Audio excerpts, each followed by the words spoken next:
لا کۆتا یاری هەفتەی دوازدەی خولی ئەستێرەکانی عێراق و لا یاریەکی بەهێز شۆرتەی پاڵەوانی سێوەرزی ڕابردوو لەسەر یاریگای شەعب پێشوازی لە هەولێر کرد. لا خولەکی 16 موهەنەد عەلی ناسراو بە میمی بە ئەسیستی حوسێن عەلی بربەستی یەکسانیشکاند و شۆرتەی لە یاریەکە بە گۆڵ یەکەم پێشخست.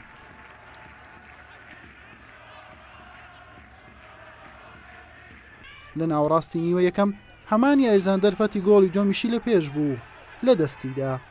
لا خولەکی چل ناوبژوانێدانێکی سزای بۆ هەولێر ئەژمار کرد دوای گەڕانەوە بۆ ڤاڕەتی کردەوە.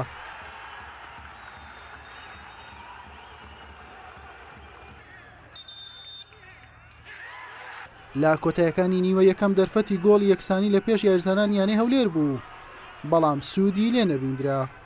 لەگەڵ دەستپێکردنەوەی نیوەی دووەم موهەنەد عەلی گۆڵی دووەمی خۆی و یانەکەی لە یاریەکە تۆمار کرد.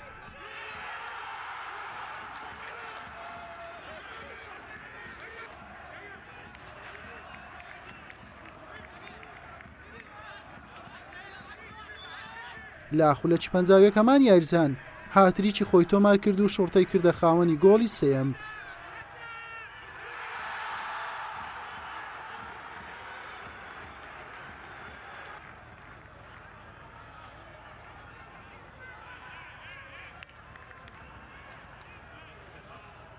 لا خولەکی 66 بە سوودوەرگرتن لە بەرزکردنەوەیەکی هەڵۆ فایق یوسف بن سۆدەی تونوسی گۆڵ یەکەمی بۆ هەولێر تۆمار کرد.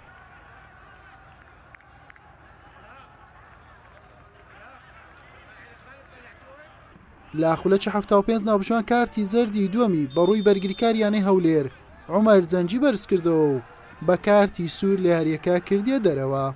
ئەمەش ئەرچی هەولێری بۆ گەڕانەوە قورستر کرد.